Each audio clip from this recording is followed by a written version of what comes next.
All right, well, welcome everybody. We're in the fourth class of the year, and thanks for joining us today. So we got 3 down, 3 to go. Today's class is the Transportation Handbooks.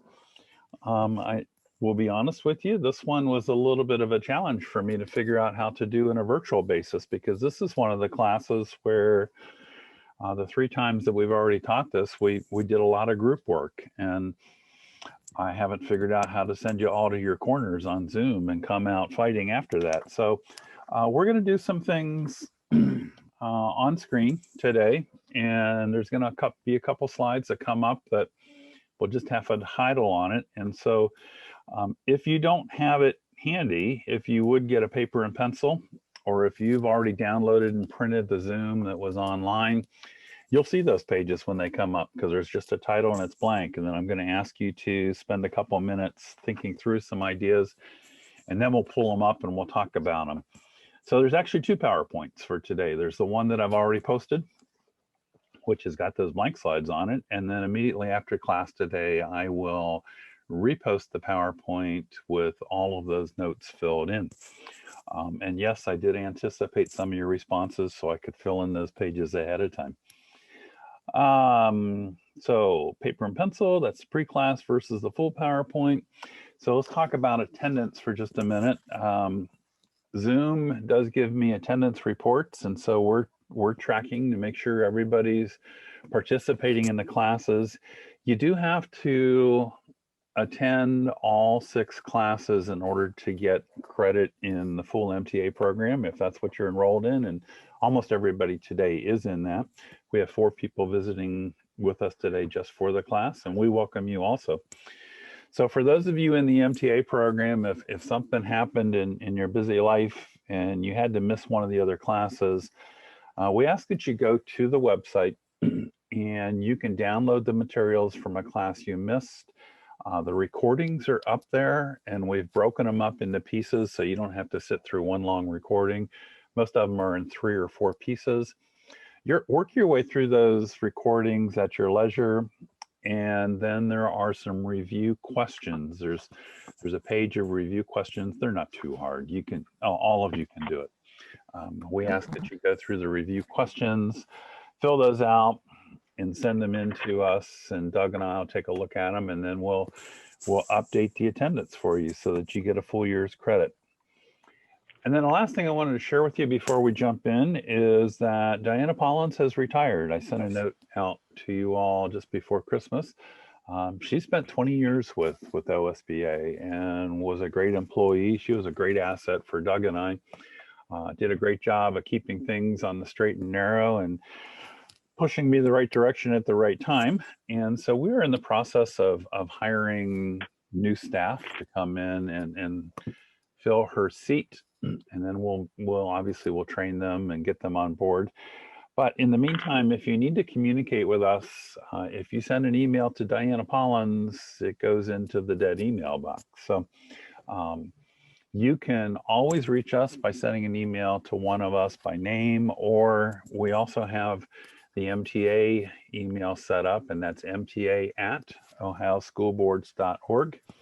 And Doug and I both see that. So if you have questions, that's the easiest way to get a hold of us. So let's jump in here. Just a note on microphones, just a reminder, all of you have control over your own microphones. There's a number of folks whose microphones are still open, they're turned on. So we're listening to you. We ask that you turn your microphones off, and then if you have a question, just click on that mic, turn it back on, and we'll run this as much like a regular class in our boardroom as possible. So feel free to stop me along the way. I don't mind. I actually enjoy working with all of you that way. Your questions help me to understand what's top of mind for you. The only thing I'll ask is during the class, if we can try and stay on topic as much as possible. And then once class is over, we'll open it up and we'll have a free-for-all. I am going to, hold on a second here. I'm going to mute everybody because we're getting some feedback.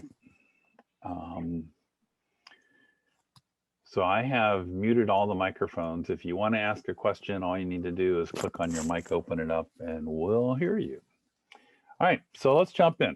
We're going to talk about transportation handbooks. And throughout this year, we've gone through the rules, the regulations, we've talked about laws, and now we get down to that other document. And I'll be honest with you, some districts have really good handbooks, some districts have no handbooks, and some are somewhere in the middle.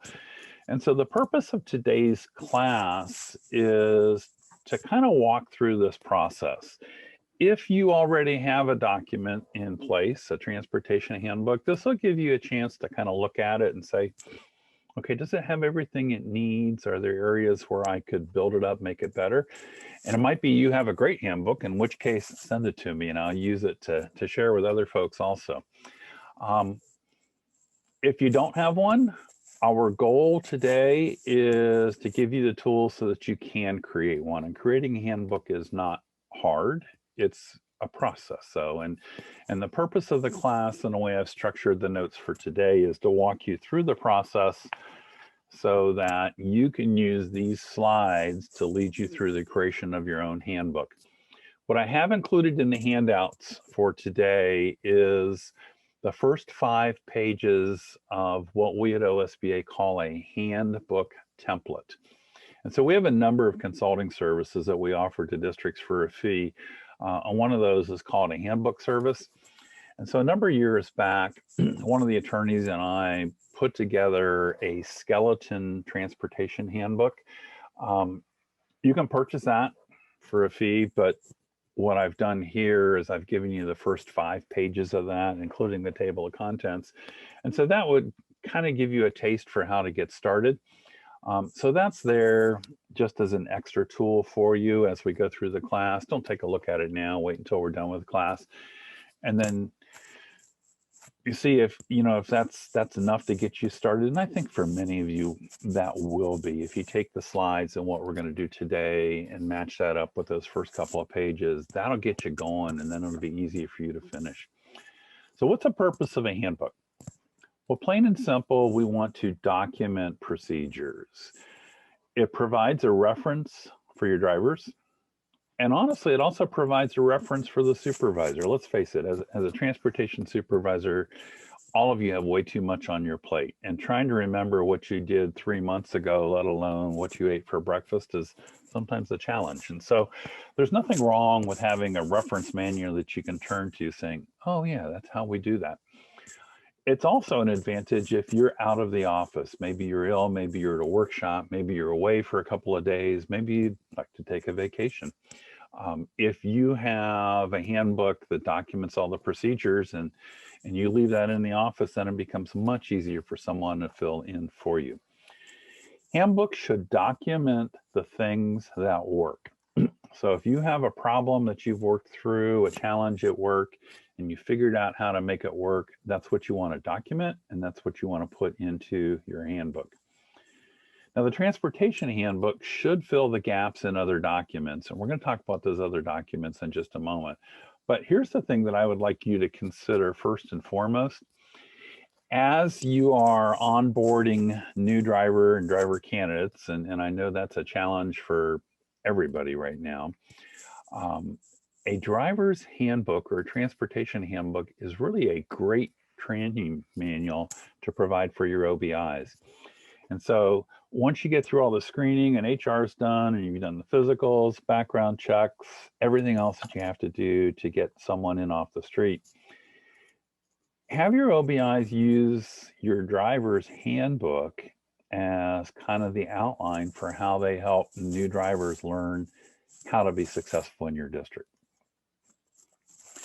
So a driver handbook is a labor management tool, and use it to memorialize the agreements you have with the driver. But as the attorneys that I work with at OSBA will be quick to remind you, a driver handbook is not the labor agreement. Now, I have worked in some districts before I went to the state where administration wanted the handbook to be negotiated. They wanted to be that part of the labor management agreement. I don't think that's the best way to go, because once you memorialize things like that and turn them into a contracted thing, then if something doesn't work, it's way too hard to change it. So I want you to think of the handbook as a tool, but not the absolute Bible. Consider that your handbook should provide a standard, and it's a standard for management to follow. And how do we do that? Well, it's your reference manual, right? So you can go back and look at how you did something before, and that helps you to do it again. It's also lets employees know what to expect. And again, it's also available as a resource when other folks have to help you run the office. And so that's just like we were talking about in the last slide. It's really a great way to document things. So before we talk about the Transportation Handbook, we have to figure out what are the precedents. There are some other documents that you cannot change at the Transportation Department level. The labor agreement exists, it's a precedent, and you have to work within it. Board policy exists, it's a precedent, you have to work within it.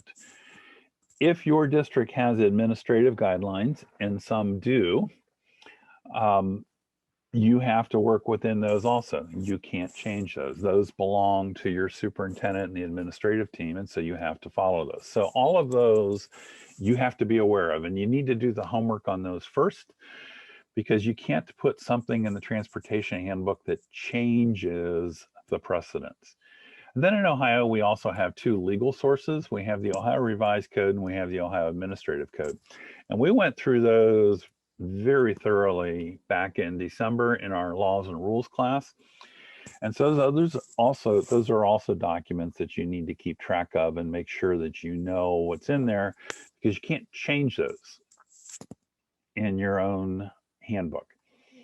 So here's a graphic I think that helps kind of set the different levels of what does each one of these do. Policy is kind of the who, the what, and the why. And policy in our school districts is done at a board level. That's where we set goals, and it can resolve big picture issues. It also defines and aligns the administrative responsibilities. So what it does is creates the high road, the street signs, if you will. It says, here's the direction, here's the way you need to go. It doesn't necessarily tell you how to do it, but it tells you which direction you need to go. Guidelines and regulations, and so those actually fit underneath policy. Guidelines and regulations are intended to say, okay, here's how we're going to do it. Now, this is not, okay, you pick up your bus key, you go out to your bus, you do a pre-trip. It's a little bit higher level than that. And so guidelines and regulations at the district level are intended to support and implement board policy. Now, if this sounds a little bit familiar to you, it's exactly what we talked about in the laws and rules class back in December. Same thing happens with laws and rules.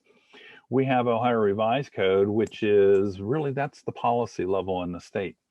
And then we have administrative regulations, which is the how. And so the same thing happens at the state. It's mirrored at the school district level. So you have school board policy, and then you have administrative guidelines and regulations. And so that provides the direction for you as a supervisor or a frontline operator to help you understand, here's the framework we have to work within. Here's how we have to get work done. And then finally, we move into the district level. Excuse me, I forgot to turn off my phone. Let me fix that for you. Finally, we move into district level policies and handbooks. And what the handbook is intended to do is say, here's how we do the job on a daily basis. So it has to be in line with board policies. It has to be more practical, but it also has to be aware of both policy and guidelines so that you are implementing those. And so this is where excuse me for saying so in a bus garage, but this is where the rubber meets the road, right?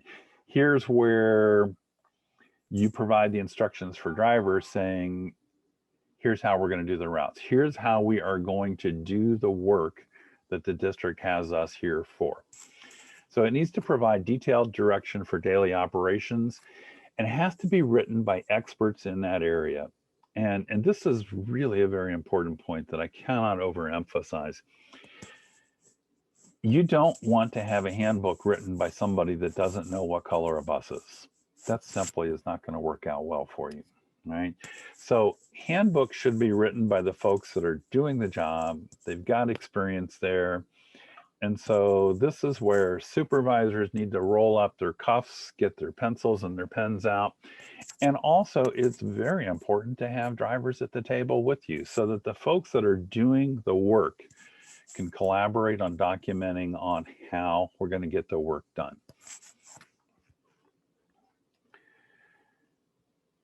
So this kind of reiterates just a little bit what I said. We can move through this quickly. Board policies adopted by the board can only be changed by a majority vote of the board present. It's required to be followed. It's big picture. All right. And what board policy does is it delegates responsibilities to various administrators within the district. So as we use board policies and as they apply to what we do in the transportation garage, those policies are going to impact personnel. They're going to talk about here's what kind of leaves you're allowed to take. Here's what kind of an absence you're allowed to take. It's going to talk about FMLA. You know, when does that medical leave kick in? How is the district going to handle those? What are the forms we're going to use? Most board policies also have something about drug testing. Now you and I know that drug testing in the bus garage is required. It's a federal mandate. But school boards also have policies in place saying that, hey, folks in the bus garage, you need to comply with drug testing. Now, a school board could, and some do, say, we're going to do drug testing for all of our employees. What's that mean for you and I? Well, not much, because you and I know that in the bus garage, we're subject to the DOT rules and regulations on drug testing. And so the board can't change those. They can add to them, but they can't change them. Now, here's the important part of board policy when it comes to drug testing. The board policy is what says, here's what you do if a driver tests positive, or here's what you do if a driver refuses to test, because the DOT regulations don't include that. And so those are, that's why you need to look very closely to see what your board has in place when it comes to things like drug testing. Also take a look at your school board policies and see what they've got about safety programs. Is there board policy on student conduct on school buses? Now, what a lot of boards do in their policies, they say the safe rider rules will be managed by the superintendent or the administrative team through our district's administrative regulations. And then in some districts, that's pushed down into the buildings. And that's all okay. What's important is that you need to know what the rules are above you so that you know what it is you need to get done at the frontline level. And then board policy is also where it says, here's which students ride the bus. Now, I want to spend just a minute on this because one of the services that we provide at OSBA for school districts is called a benchmarking process. And we work with the districts to see how they're doing in transportation, and we help you find your strengths and your weaknesses, and we help you find spaces where the ice might be getting thin and you want to be a little bit careful about how you do things. One of the things I've discovered in working with quite a number of districts is that over time, the service that we provide in a bus garage may not really align with what the board policy says on who rides a bus. One of the key areas to look at is look at your board policy and see what it says about eligibility zones. Do you transport students at a 1 mile level or a 1.5 mile level or a 2 mile level? And it's not uncommon for me to work with staff in the bus garage and say, well, we transport all kindergartners and we transport, for example, elementary students from home or from a 1/2 mile from home. And yet when we go back and look at a board policy, it might say, well, we have a 1.5 mile eligibility zone throughout the district. So here's a case where you need to really know what's in the board policy, and then you need to take a look at what you're doing. And if the two are not the same, that's something that you need to work on. Okay? The Transportation Handbook should address the procedures that implement the board's policies, And here's the last point that I want to make. I've seen a number of handbooks where we just rewrite the board policy. We reprint it, we download it off the web or where it exists. We put a cover on it and we say, here's a transportation handbook. And then inside the first page says, here's the board policy, read it and know it. I would encourage you not to do that. If you want to put policies, rules, regulations, and things into your transportation handbook, do it as a reference or do it as an appendix, but don't make that part of the body of your handbook. And here's what I want you to think about. You don't want to include things in your handbook that you don't have control over changing. And so if a board policy is quoted in your handbook and the board policy changes, guess what? Your handbook's now out of date. So consider using those as either an appendix or even better yet, and we'll talk about this a little bit later, maybe use it as an electronic reference. And maybe what you need to do is give your drivers a list of electronic references and say, here's the library that supports our transportation handbook.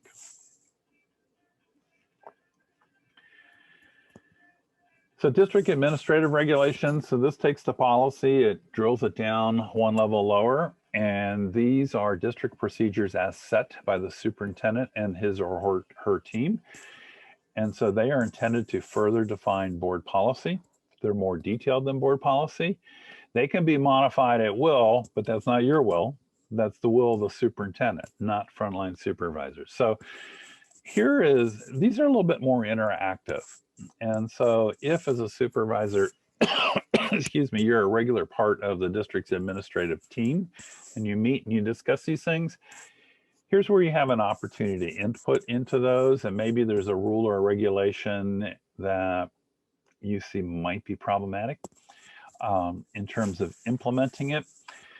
As a supervisor, I want you to take your practical and pragmatic experience from the front line and share that with the folks that are in your chain of a command above you and help them to understand that.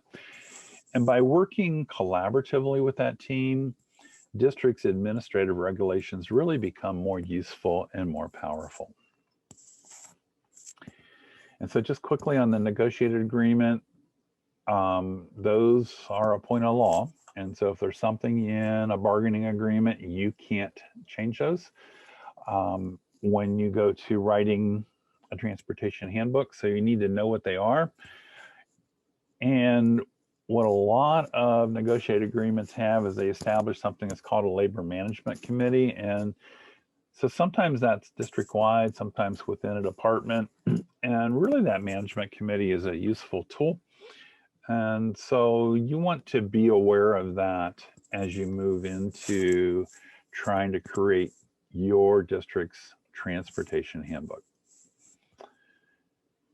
What are the statutory requirements? Ohio revised codes out there, the administrative codes out there, the federal requirements out there. You as the supervisor or the administrator responsibility for transportation, you need to understand what's in that law and code and what they require. And then what you're going to put into the transportation handbook are the instructions to the drivers that help them comply with all those statutory requirements above them. So an example to help put a little bit of flavor to this. One of the requirements in the administrative code is a pre-trip inspection, right? And so there are some specific things that have to be checked in that inspection, and there's some specific times that it has to be done. What your handbook should cover is the forms that you give to the drivers, the time of day you want them to do these things, what you want them to do, how you want them to do them, how you want to document it, where that driver turns in that form. That's the nitty-gritty. That's the front line instructions. And I think the easiest way for me to think of that is I used this whole handbook notion to give it to my OBIs. And I said to them, here's a new driver. I want you to start training this person. You start at the front page of the handbook and you'll work your way through that. When you're done with training, you come and tell me that that driver is now knowledgeable and understands everything in that handbook, and that should set them up for success working as a school bus driver in your district. Again, I would encourage you not to use your handbook to necessarily reprint all of the revised code or the administrative code. If you were to do that, your handbook would be very, very long. No one's going to read it. That's not exciting reading. It's okay to put references in there. And if you think of what the pre-service manual looks like, that's exactly what's in the pre-service manual. Sometimes they will repeat a sentence or two out of the code, but more often than not, they'll give you a reference to a particular code and they'll say, here's how you comply with that section of code. That's a healthy structure to consider for your handbook. All right, so that's all the background. How are we going to create this thing? Well, there's some different options out there. You could do it by edict. You could say, okay, I'm the supervisor. I've spent the last 9 or 12 months while we were in pandemic mode, and I used all my extra time and I created a driver handbook. Here it is. You will follow it. That's it. That's the way it is. That's one way. Another way would be to consider collaboration. Here's where, as the supervisor, you would bring other people to the table, bring in some of your drivers, bring in maybe a retired supervisor, a mechanic, maybe a principal or two, and sit down and say, how have we done things in the past? And if that worked, let's document it. And let's say that's how we'll do things in the future. Maybe you find some things that you say, that didn't work so well. In that case, collaboration would bring you all to the table saying, how shall we do this tomorrow that it might work better? And so collaboration is, I believe, a healthier process where we get more minds to the table and we agree upon things. And so that's the second way to do it. Third way of doing a handbook is copy someone else's and just put your title page on it. And that's not a bad way to start. If you wanted to buy the template that we put together at OSBA and then put your name on the front of it, it gets you started. If you have nothing now, that's a quick way to have something in place. I will tell you from working with a lot of districts that sometimes it is easier to start with something and then revise it than it is to start from scratch. And so if you're starting with something and you as a group in a collaborative way are looking things, you're saying, ooh, I don't like that. But it tells you what you don't like. And then from there, it becomes easier to figure out what you do like. And so that's not a bad way to do it. And then finally, there's all the above. And let's face it, I think that's probably the way most of us do our handbooks. There are some things that are in there that you simply say, this is the way we're going to do it. Other things where there's nothing wrong with collaborating. Let me share a thought with you as a manager. And this was something that I tried to exercise when I spent my 12 years with the state of Ohio. Sometimes managers think there's only one way to do things. There's actually more than one way to do things. If you can sit down with a team of people and give them a long enough leash or enough room to think collaboratively, they may come up with a better way of doing things than you came up with. Just because it's different doesn't make it wrong. You may want to let a team come up with a way of doing things and say to them, well, how does this take care of, and then give them a particular instance. Or you might say, what if this would happen? How would you manage that? That's a collaborative approach. And I think a lot of times the best solution can actually be created when you have a team of folks that are thinking collaboratively and you as a manager try and take a step back, let them do this. Your job is to guide them, to lead them, instruct them if you need to. But you don't have to solve every problem your way. It's okay to let them solve some things their way.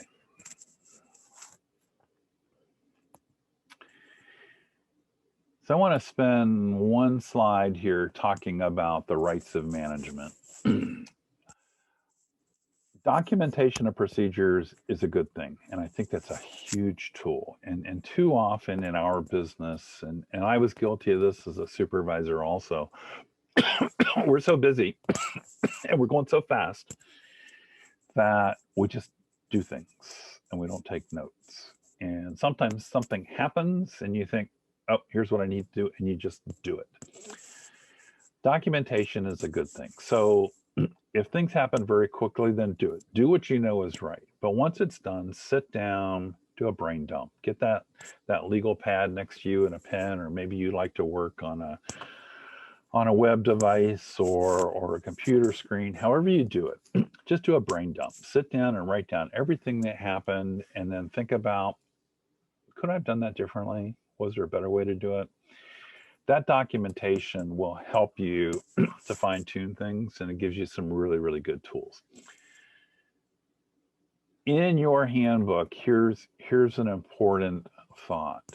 Don't tie your hands so tightly that everything you do requires you sit down with the labor management committee first. Not everything has time for due process. It's important to have management rights to manage. And this is something we get into in negotiations and bargaining all the time. And I've worked with enough schools attorneys over the years when we're going down to the bargaining table with the union and we're talking about, well, here's what they want, here's what we want, how do we meet in the middle?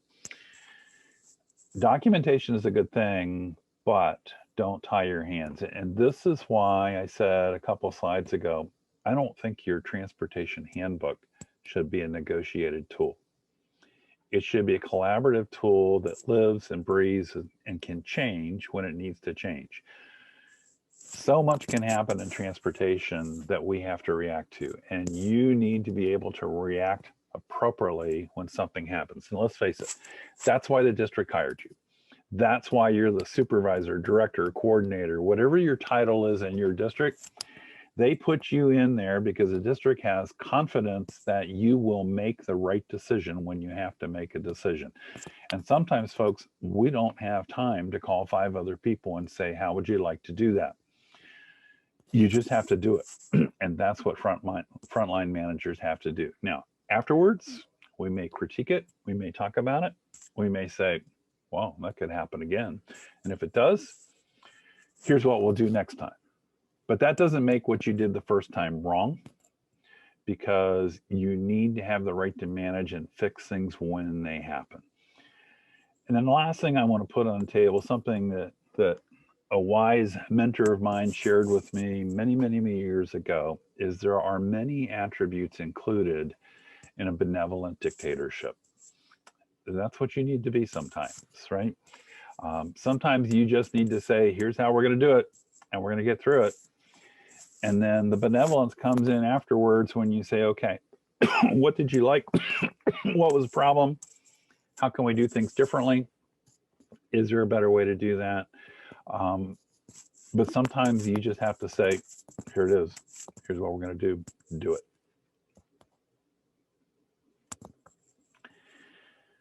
All right, we need to create the tool. And here's what I want you to think about.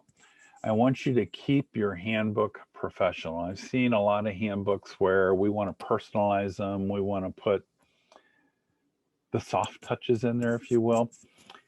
And we'll get to that at the end of the presentation. But right now, what I want you to think about is, what are the hardcore things that need to be in there? For the moment, let's put the poetry, the professional driver's prayer, all the other stuff, let's set that aside. I want you to think about just the cold, hard facts. All right, what needs to be in there? And so your handbook, any handbook, needs to be well organized and easy to use. And so the most important thing that you can do is create a table of contents. Maybe you call it an index page, really doesn't matter. Have some kind of an organization. And so the very first thing we're going to do, and we're going to go through some processes today to actually brainstorm and do this, but start with your table of contents. Then separate from that, think about what are the things I want in an appendix. And your appendix can take any form that works for you. We've got some folks on there. Andreas, I know what you're going to do. You're going to create a really great web reference for your drivers, and you'll do a good job at it too. And maybe the handbook is a web document also. But if your appendix are documents that you can pull off the web, then you don't have to monitor, edit them, and keep them up to date, do you? All you have to do is give your drivers a hot link, and whatever they go to will be up to date. Folks, that's what I've done for you in the MTA library. I haven't reprinted the administrative code for you. What I've done is I've given you an index with hot links that takes you to the current administrative code that's online. And so that's the power of using technology today instead of printed documents. And I confess, I have here, let me get it for you. I have this book on my desk just like many of you do, Anderson's Ohio School Law Guide. And I admit I love it. I like opening up that paper book and getting my highlighter out and putting some little post-it flags in there, and I thumb the things. But you know what? 2 days after they print this, it's out of date because stuff changes. And so that internet's a pretty strong tool for you. And again, this is more of the same. Don't rewrite what already exists. All right.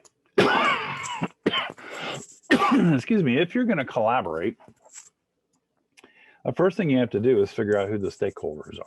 And so let's think, who has an interest in the driver's handbook? Well, obviously the drivers do, right?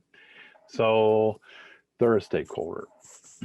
Do you have other staff that work on buses, like whether you call them aides or on-bus assistants or monitors? If you have, sometimes we call them paraprofessionals, if you have them working on buses also, they're stakeholders, right? Because some of the instructions and process that you identify in the handbook is stuff that they need to know. I also think it's very important if you have these other full-time parapros on your buses, they should know what the drivers' jobs are also, and that way they can help the drivers to be more successful. And I know that there are some districts and some of the private contractors here in the state actually require the aides and the parapros to also be licensed CDL drivers with their pre-service certificates. And that way in an emergency, they can serve as a driver.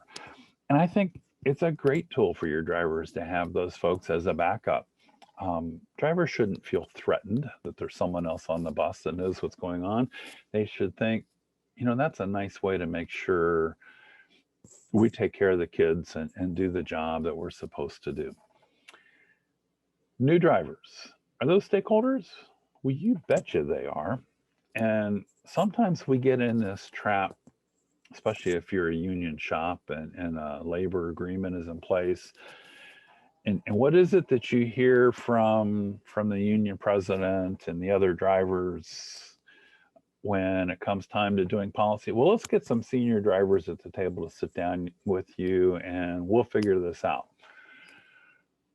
Well, let's face it, senior drivers are going to take care of what's good for the senior drivers.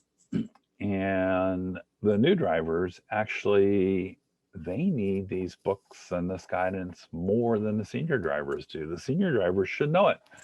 They've been doing it, right? So it's the new drivers that really need to know what's in that handbook. What do they need to know? And in that same line of thought, that means the trainers and the OBIs are also stakeholders, right? Because they got to train these new drivers. So, you know, that OBI is a really nice mix of a senior driver who also interacts with a new driver. And so their input and their voice in a collaborative process is invaluable, folks. Your office staff should be part of the process. Now, maybe everybody in the office doesn't need to be working on every chapter in the handbook, but Your router should certainly be involved in the training that you give drivers on routes. If you have a dispatcher, the dispatcher needs to be involved when we talk about radio protocol, about emergencies and things like that. And then obviously the supervisor and the director. Now, I've left one off of this list, and I apologize for doing that, but here's where get your pen or your pencil out. I also think it's important that whoever you report to be part of the process. And I don't know that the business manager or the assistant superintendent or the superintendent or whoever it is you report to needs to drive the process, but I think it's important for them to be at the table for a couple of reasons. One is after the meeting's over, they may want to say to you, well, maybe you should consider putting this in there or doing something differently, or maybe, we do have a board policy on that, and I'm not sure what you propose is in line with that policy. So they're kind of a traffic cop, if you will, for you. And I don't really like that connotation, but they're your coach or your mentor to help you keep on track. But I think there's another very important point for having that next level of administration at the table is that's a signal to the drivers and the aides and the OBIs and the rest of your department that this is a district tool and everybody wants to know what's in here. It's that important that the superintendent or the assistant superintendent or the business manager is in here just listening and learning also. And, some drivers will still push back, and a senior driver, I don't mean to pick on senior drivers, but a senior driver could say to you, they don't know anything about what we do. Why are they at the table? Some of you may have heard that. And the answer to that driver that says that to you is they're here at the table so they can learn what you do. And really, that's the end of the conversation. I think it's good for everybody to know what the other folks are doing, and that way you could walk a mile in someone else's shoes. So that's your stakeholders.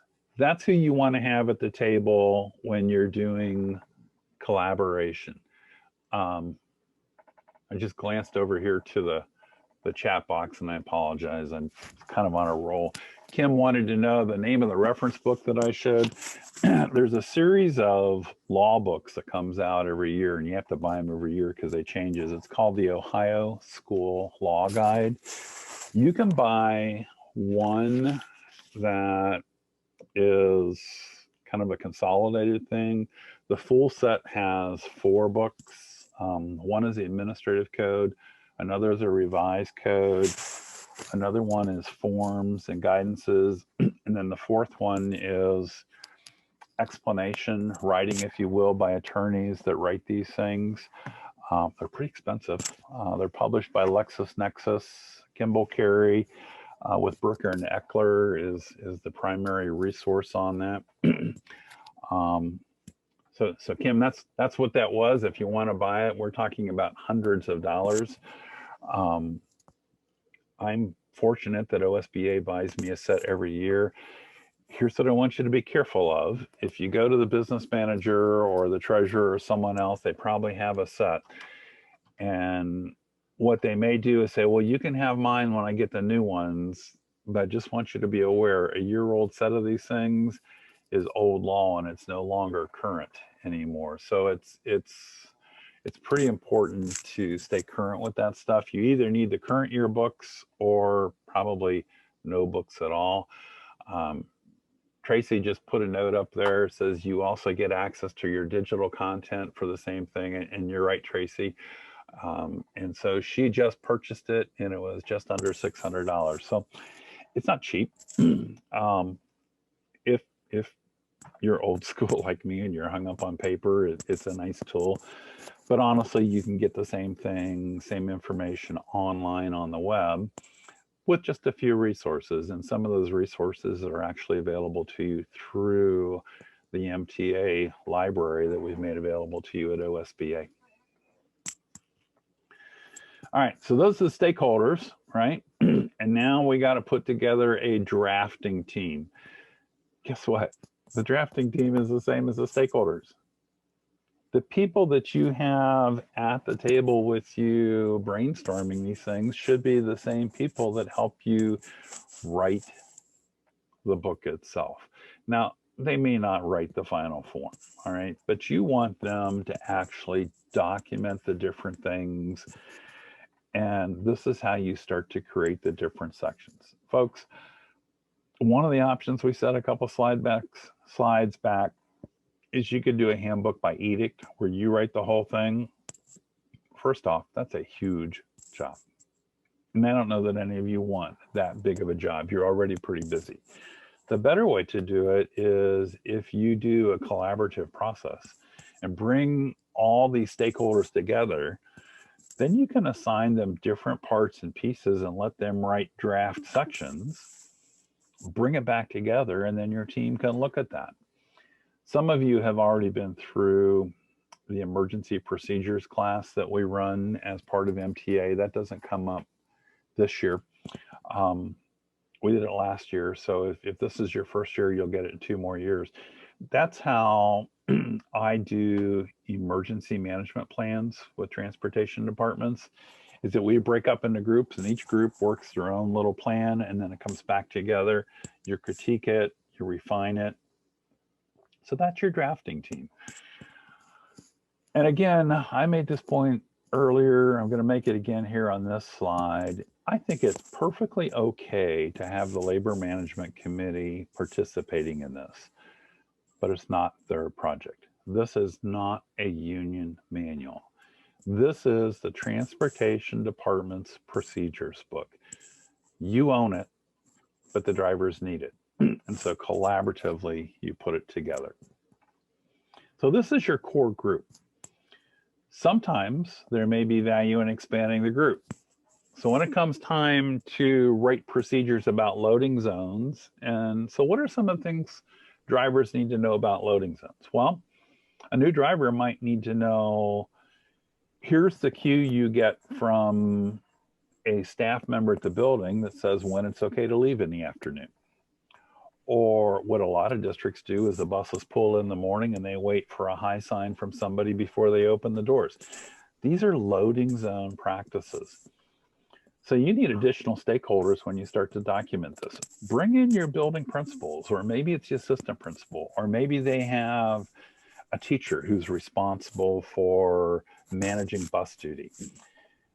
Have them participate in this. Again, the best documentation in any manual is generated when you have the people actually doing the work sitting at the table documenting the process.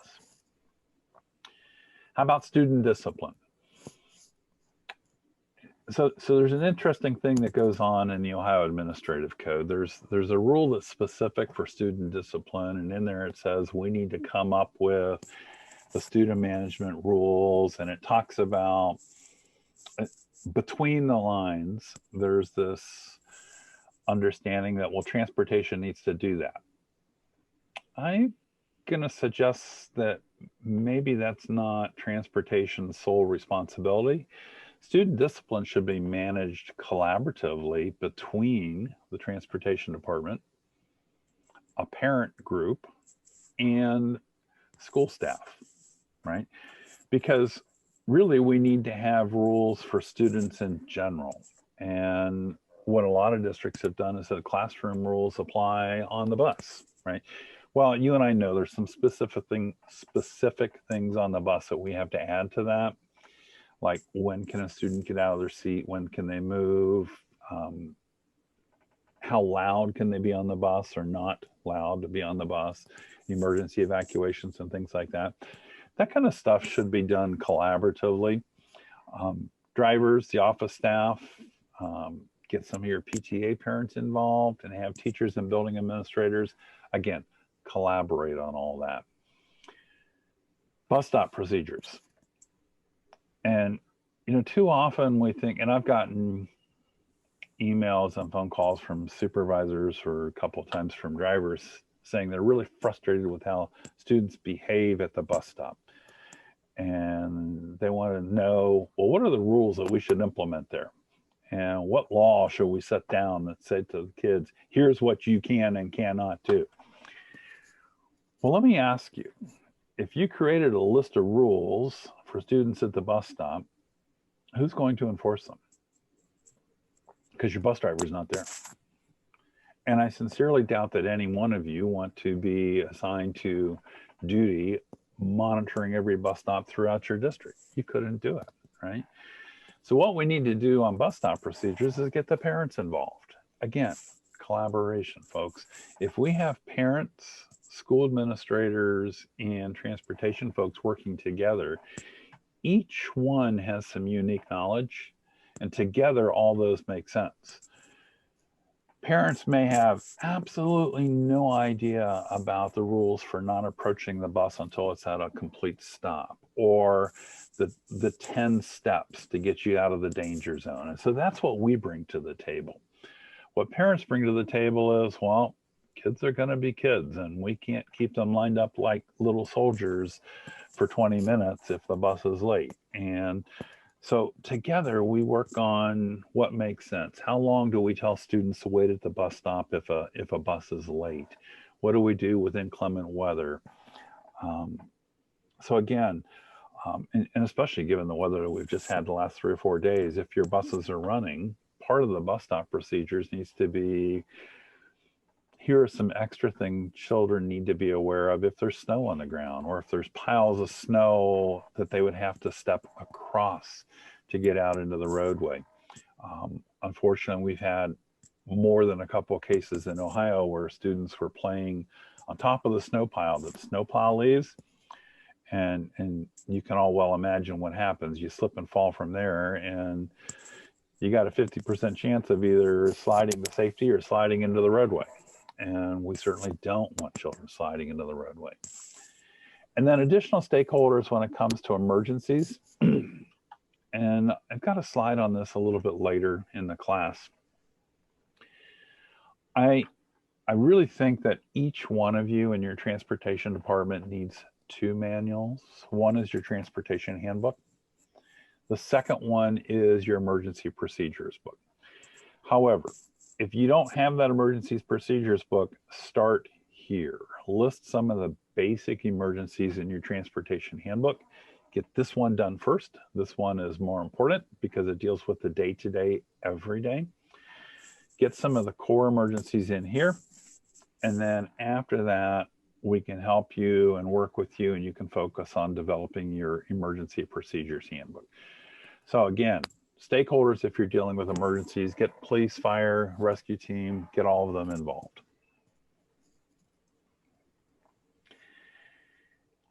All right, we got the team. We know what we're going to do. We got the stakeholders. Now we got to figure out what's going in here, right? So it's really not that hard. It might be mind-boggling too if you don't have one at all, but start with a blank piece of paper and a pen or a pencil or your notepad or however you do this. Start making a list of the procedures that get you through the day.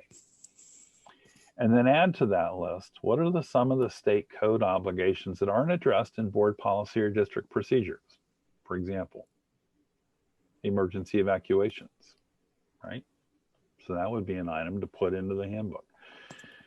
Do not forget to include the once in a while things that your department manages. Now, what would an example be? And hopefully this is once in a while for most of you, but what if a bus stops running in the middle of a route? Right? That would be something to put into the handbook. Why? Because for a new driver, they need to know what to do. You want the OBI to train them on that, right? And you want to have a hand in what the procedures are. And so because of that, this is something that you should collaboratively document and put into your handbook. But let's be pragmatic about this. Write it like you would use it. So the very first thing I want you to do if you're starting from scratch is build a table of contents. Now, if you already have a handbook, same process. Take your existing table of contents and then take a look at it and figure out, Does it have everything in there, or does it have too much in there? So I want you to think about broad topics, high level, and then from there, we're going to narrow down into more specific details. And from there, we're going to narrow down into special cases. All right. So here we go. Get out your pencil and paper, and I'm going to ask you all to do a little bit of work with me, and then I'm going to stop talking for a couple of minutes and give you a chance to do this. So the very first thing I want you to do is to identify the broad topics. So for each one of you, and everybody's list might be a little bit different, I want you to list at least 10 broad topics that you can think of that should be in the table of contents in your transportation handbook. So go ahead and do that right now. We're going to take a break. I'm going to give you just a couple of minutes, and then we'll come back and figure out what you've got.